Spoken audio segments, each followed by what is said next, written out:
Amin'ny anaran'ny Jesosy Kristy tompo aby a Nazareta, no irabako nareo rehetra na aiza na aiza misy nareo manaraka na combien zao fandarana azo antoka fanavotana ao amin'ny Kristy Jesosy zay endreketako lipitandrana sy lofinirina Ramboarsona. Ny fahasaban'Andriamanitra ny ho amintsika rehetra ary mba ho tanteraka amintsika amin'ny mpikasany. Dia ny atonga antsika azo famonjena araka ny tezitra masina manao hoe fa toy izao no nitiavan'Andriamanitra zao tontolo zao nomeny ny zanany lahatokana mba tsy ho very rehetra mino azy fanampiaina mandrakizay fa Andriamanitra tsy nanieraka ny zanaka ho amin'izao tontolo zao hanameloko zao tontolo zao fa mba hamonjeny zao tontolo zao. Satria ny tenin'Andriamanitra no dinina sy zavaina dia hivavaka itsika. Misaotra anao zay Andriamanitra fa no mampamonjy anao amin'ny alalan'i Jesosy, rainay amin'ny alalany ihany koa, dia misaotra anao zay fahatanteran'izao fotoana izao. Fianao no Andriamanitra tsy to, ianao Andriamanitra masa indrindra, ka dia mananteny sy matoky ireo fa menao saina fahendrena fahalalana ty mpanovo tsy mahazo ity ary amiraka ny teny ao mivavaka anao izay hoentinao any amin'ireo olona miaino mitady famonjena sy fiainana miomana hitsenan'i Jesosy iny amin'irao ny lanitra. Ka dia ho anao ny dera, ho anao ny saotra, anao ny voninahitra izany Andriamanitra amin'ny anaran'i Jesosy Tompo. Saotra Andriamanitra, amen, alleluia. Zao ndray tsika dia andinika ny hoe fanompo-pivavahana tsy ara-pomba na ara-pahazarana fa fanehoana ny finoana ny Kristy. Zay no tena antony. Satria ny ankabeazan'ny olona dia mivavaka mandeha ara-pomba o ara-pahazarana. Raha mandinika tsika izao hoe dia hiangona ny olona any amin'ny trano fivavahana isa-tsabata dia mihira, midera, mankalaza. Ina ny antony mahatonga Andriamanitra milaza araka ny didy folo. Fantatsika tsara ny didy folo Exodosy 20.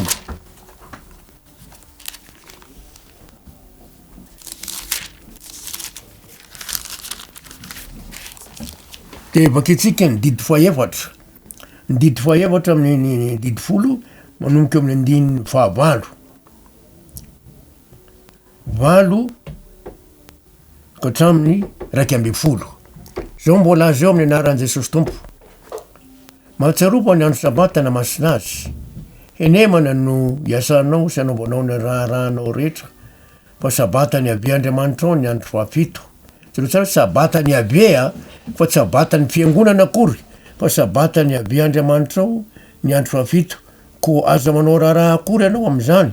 Ny zanakao lahy na ny zanakao vavy. Zereo tsara fa ny atao an-trano mihitsy zany aza manao raha akory ianao amin'izany, na ny zanakao lahy na ny zanakao vavy na ny ankizy lahinao na ny ankizy vavinao na ny laky na ny biby fiomponao na ny vakiny zay tafiditra ao am-bavadinao. Fa henemana nanaova ny habe ny lanitra sy ny tany sy ny ranomasina mpamindry rehetra na ao aminy, dia nitsahatra izy tamin'ny andro fahafito. Zany no nitaky ny habe ny andro sabata sy nanamasinany azy. Ny andro fahafito amin'Andriamanitra dia miavaka amin'ny andro rehetra. Tao ny andro voalohany, faharoa, telo, efatra, dimy, enina namorona ny zavatra rehetra. Fa ny andro fahafito kosa sabotsy, sabata dia nitsahatra izy dia nataony hoe sabata, andro fitsaharana. Ary raha mandeha mivavaka ny olona, misy mandeha ara-pomba, andro sabata fa andeha hivavaka, tsisy maharatsy an'izay hoe andro sabata dia hivavaka, fa misy zavatra tian'Andriamanitra ho fantarina amin'io. Fahatsiarovana andro sabata na masina, fahatsiarovana ny namoron'Andriamanitra ny lanitra sy ny tany zay tiako aminy. Ary misy fanambarana ary omeny, satria any amin'ny toerana zay misy antsika rehetrarehetra no tian'Andriamanitra anehoana izany. Ezekela 20.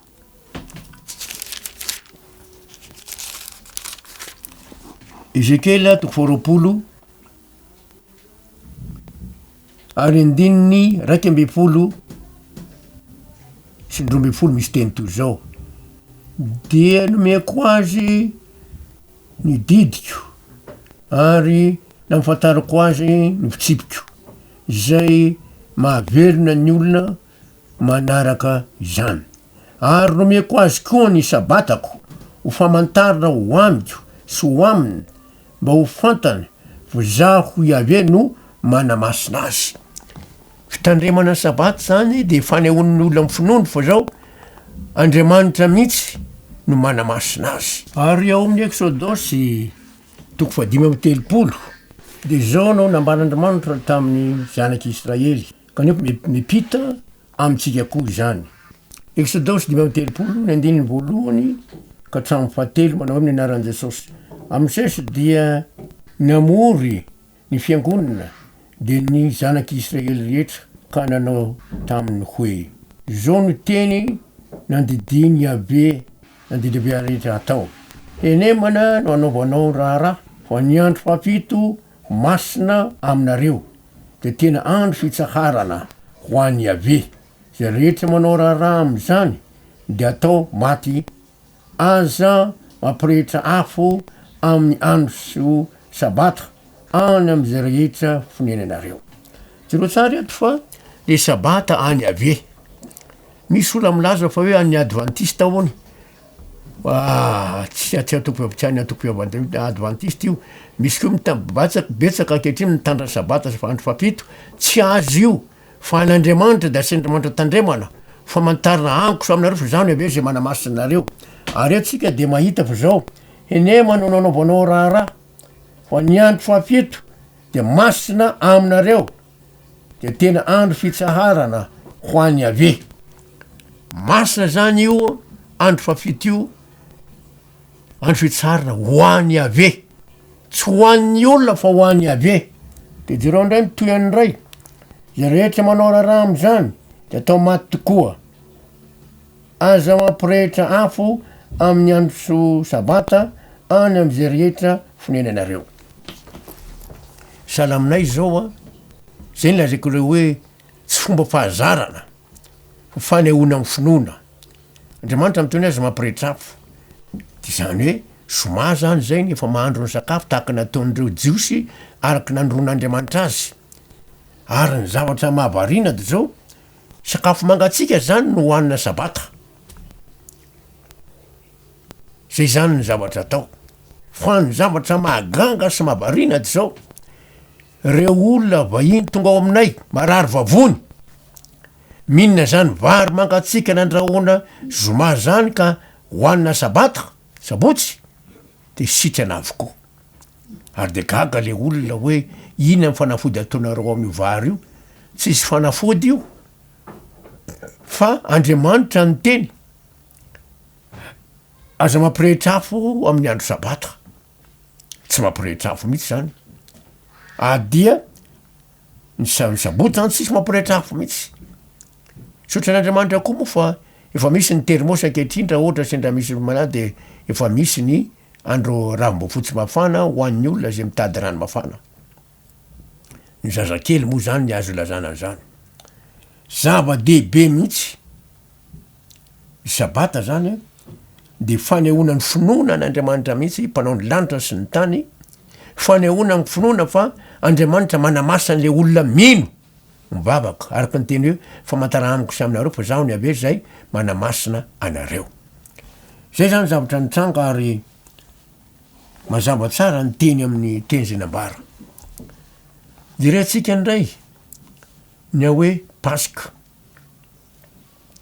Maro ny olona no mieritreritra fa hoe ny Paska dia manambara mitsangan'i Jesosy tamaty sanatria zany. Ny Paska tsy milaza mihitsy hoe tsanga tamaty Jesosy. Raha mamakitsika aloha ny Exodosy 12 tamin'ny andro ny zanak'Israely.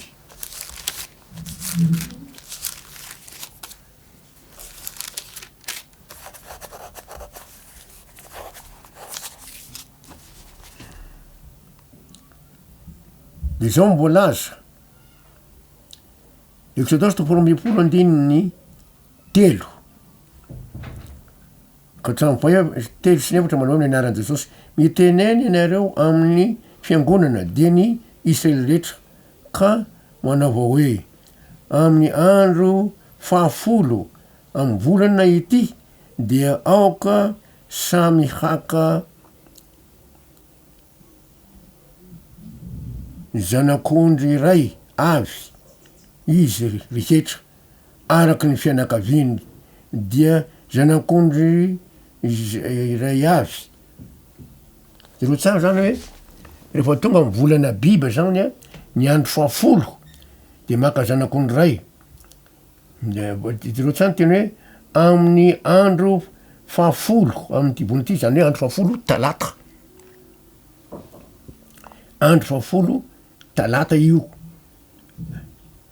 zanak'ondry ray avy zay izy rehetra araky ny fianakaviny de zanak'ondry ray avy no hoaniny isan-trano ary raha vitsy loatra ny ray trano ka tsy mahalany zanak'ondry ray dia aoka izy sy zay namany mifanakaiky trano aminy haka araky zay isan'ny olona ny olona rehetra samy araky ny zay tokony ho laniny avy no ansanareo ny zanak'ondry isam-pianakavina zany maka zanak'ondry anakiray zay hoanina izy io atsatsika ary raha ohatra ka vitsy loatra de mikambana amin'ny fianakavina amin'ny ilany zay ina ny antony raha vakitsika ny andininy 5 enina ka hatramy fafito de misy teny toy zany anaran' Jesosy Exodosy 15 ka hatramy fafito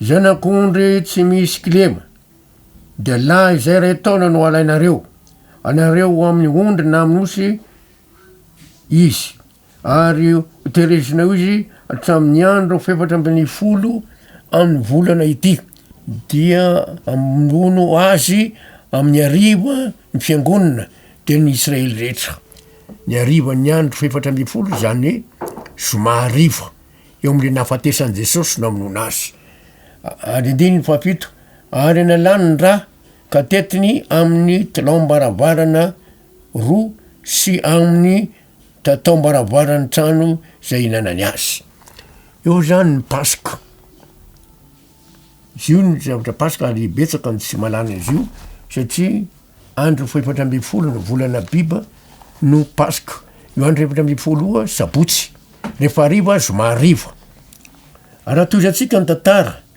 de zao mbola azy amin'ny andininy 8 ka hatramy 10 de hoaniny am'izany alina izany ny hena voatsatsika tamin'ny afo no inanany azy mba amin'ny mofo tsy misy masirasira sady ampiarahany amin'ny anana mangidy nahoana no ampiarahana amin'ny anana mangidy satria mafy ny fiainany zareo tany andany tany Egypta andevo tany zareo nampahorina nampijaliana zareo toy zay azakanina manta na voandro amin'ny rano izy fa atsatsio amin'ny afo mba amin'ny lohany sy ny tongony ary ny fadiny atsatsika zany de atanitany tsy atono akory fa tsatsatsika betsaka ny tsy malala ny hoe atsatsika fa salaminy hoe atanitany amin'ny afo zay ny tena hoe atsatsika andiny ny 20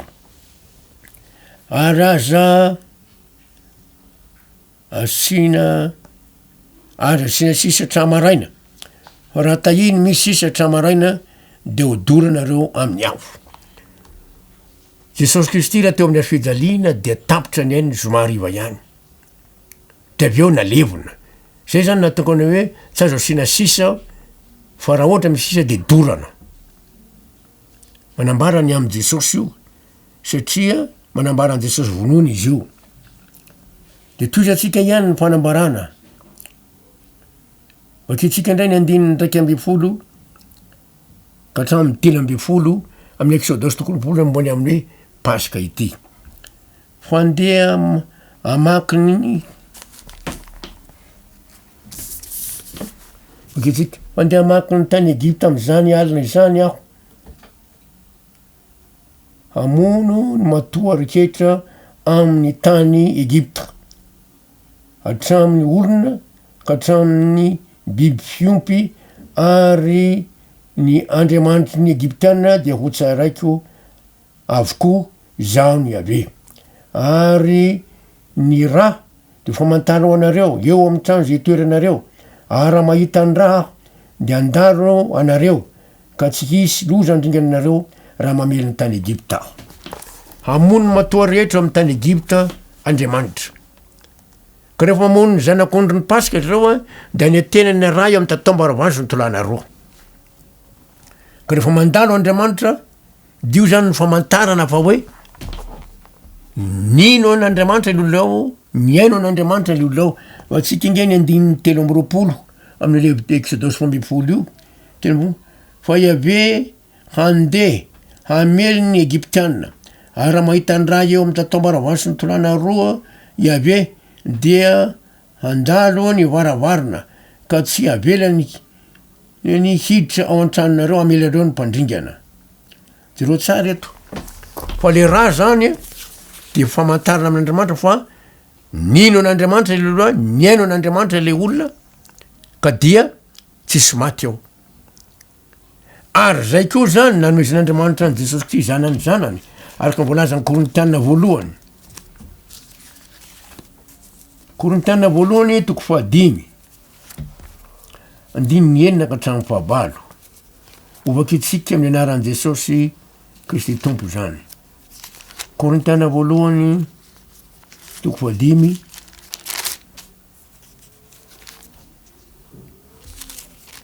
andininy 9 ka hatramin'ny 17 amin'ny anaran'i Jesosy manao hoe tsy mety ny filerianareo. Tsy fantatrao va fa ny masirasira kely de mahazo ny vongana rehetra. Esory masirasira ela mba ho vongana vaovao ianareo arak'izay tsy mamisy masirasira ianareo. Fa vaovao ny Kristy Pasika ho antsika. Jesosy Kristy zany le zanak'Andriamanitra Pasika ho antsika. Miantoka any antsika, tsika tsisy maty. Teo amin'ny zanak'Israely ny zanak'ondry ny vonoina. Ary satria zanak'Israely Egyptiana tsy mba namono zanak'ondry de ny matoa an'zareo rehetra maty avokoa. Teo amin'ny zanak'Israely zany a ny zanak'ondry ny solony matoa an'zareo. Ny andininy 19 ka de aoko tsika na ho andro fahavravona tsy amy masirasira ela na masirasira olo-posy faharatsina fa amin'ny mofo tsy misy masirasira de mifahadiovam-posy ny fahamarinana. Le mofo tsy misy masirasira zany a de manambara fahadiovam-posy fahamarinana. Zava-dehibe mihitsy zany ny Pasika. Vaovao ny Kristy Pasika ho antsika. Miantoka any antsika ary nanapaka antsika tamin'ny fahafatesina mandrakizay. Mba tonga antsika ho voavonjy anina fiainana mandrakizay. Mazava tsara eto ny any zanak'Israely zanak'ondry ny vonoina na latsa-dra. Io raha io famantarana zany eo amin'ny tatombaravazo tolana roa fa niaino an'Andriamanitra ny olona atao amin'ny trano io, mino an'Andriamanitra ilo atao amin'ny trano io ka tsisy maty ny matoa an'zareo. Ankehitriny koa zany de zao le raha teo amin'ny tatombaravana de manambara ny saitsika manaiky na mino ny rano Jesosy ary ny tolana roa de manambara mifotsika mizara roa mino koa mifotsika mizara roa dia tsy hiarany fahaverezana fahafatesina mandrakizay tsika. Tena zava-dehibe ngeny fisavatra nambaran'Andriamanitra fa fahasoavana aminjenonareo amin'ny finoana atsy avy aminareo zany fa fanomezana avy amin'Andriamanitra. Zay zany a ny zavatra trangany amin'ny Pasika. Vaovao ny Kristy Pasika ho antsika ary ny Pasika de tena marina tsy alaky nataontsika lahady ankehitriny andro fahavravona finanana mofo tsy misy masirasira ny alahady io fa ny Pasika de ny ariva ny andro 7 na ny 7 ny volana Abiba. Voatsitsika nge ny Nomery 20 ary andininy 9 sy ny 17 zao mbola aza amin'ny anaran'i Jesosy. Nomery 20 sy ny 17 amin'ny anaran'i Jesosy. Ary ny andro 14 amin'ny volana voalohany dia Pasika ny Yahvé. Ny andro 14 sabotsy fa tsy alahady akory. Ary ny alahady ny 17 ary ny andro 15 amin'ny zany andro zany de andro fahavravona. Jereo tsara andro fahavravona finanana mofo tsy misy masirasira. Mazava tsara finanana mofo tsy misy masirasira manambara le fitsangalan'i Jesosy tamin'ny maty io. anjarany tsiray avony mihitsy satria lasa fandiso ny fandraisan'ny olona azy. Ny paska Kristy voavono fa tsy Jesosy nitsangana tamin'ny maty. De anjarany tsiray avy mba mandinika tsara hoe ay moa zany tokoa izy io. Fandiso fandraisan'ny olona azy. Sary aminay moa zany de mankalaza ny paska zay a ny sabatan'io alohan'le paska ataon'ny olona. Ny apitso alahady zay kosa dia mankalaza an'io andro faharavona fa tsy paska aminay. Andro faharavona finanana mofo tsy misy sasera zany hoe fandraisana fahadiovam-posy fahamarinana. Oky fanaraka tsara amin'ny Baiboly sao de mpandiso. Adin'ny olona mihitsy. Tsy Jesosy nitsangana tamin'ny maty no paska fa Jesosy Kristy voavono Kristy paska ho antsika.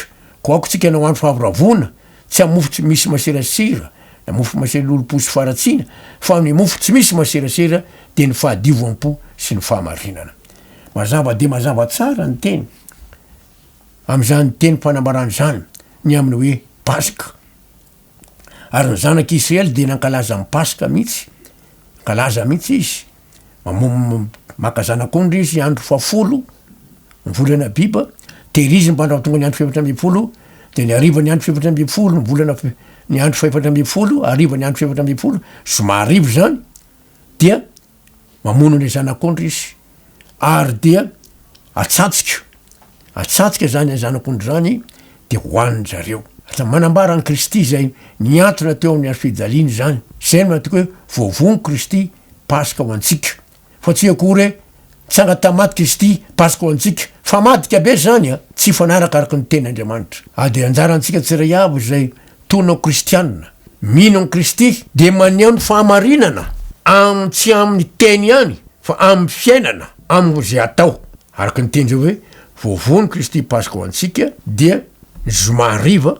Atsafiananareo fa zava-dehibe io. Rehefa tonga ny sabotsy sabata de misy fandraisana. Tena fandraisana lehibe mihitsy. Satria nahoana voavono Kristy paska ho antsika. Afaka amin'ny ota manandevo. Afaka amin'ny nofo misy filana fanindrina satria Kristy voavono de na afaka antsika amin'ny ota manandevo. Araka ny Romanina 9 ka hatramin'ny 7 misy teny toy zao amin'ny anaran'i Jesosy. Romanina 9 ka hatramin'ny 7 amin'ny anaran'i Jesosy. Fantatsika fa nitoetsika taloha zay maolona antsika andevoziny ota zany taloha de niaraka nombona taminy hanombana ny tenany ota mba tsy hampotsika ny ota intsony fa zay fa maty afaka amin'ny ota. Zay maty afaka amin'ny ota manandevo. Andiny ny fahavalo. Ary raha niara-maty tamin'ny Kristy tsika de mipoka iara-belona amin'ny kio isika. Zay mimo fa niara-maty tamin'i Jesosy niara-vomby taminy niara-belona aminy satria afaka amin'ny ota manandevo. Tadio tsara fa izao tontolo zao mihitsy no vombo niaraka amin'ny Jesosy teo amin'ny fijaliana fa tsy olona vetsy voafidy fa no nanomboka hatramin'ny andron'ny Adama ka mandra-piavan'i Jesosy. Galatiana 1 andiny 4 zao mihitsy mivoalaza ny sotra masina. Galatiana 1 andiny 4 amin'ny anaran'i Jesosy. Fa sanatria raha mba misy ataoko rehare afa-tsy niazo fijaliany Jesosy Kristy tombontsika zay nahavombo zao tontolo zao teo amin'ny fijaliana raha ny amiko aza kosa raha ny am'izao tontolo zao. Izao tontolo zao mihitsy vombo miaraka tamin'i Jesosy teo amin'ny fijaliana mba afaka antsika amin'ny ota manandevo, mba afaka antsika le nofo misy filana fanirina, mba tonga antsika ho zanak'Andriamanitra tamin'ny fitsangan'i Jesosy tamin'ny maty. Ka rehefa tonga zanak'Andriamanitra de nomena amin'ny fanamasina araka mivoalaza ny Galatiana 1 Galatiana 1 amin'ny anaran'i Jesosy hoe ary satria zanaky ianareo de ny ran'Andriamanitra ao po-tsika mifanana ny zanany miantso hoe abaray eo. Ny fanamasina dia omen'Andriamanitra ny zanany. Tsy angatahana akory.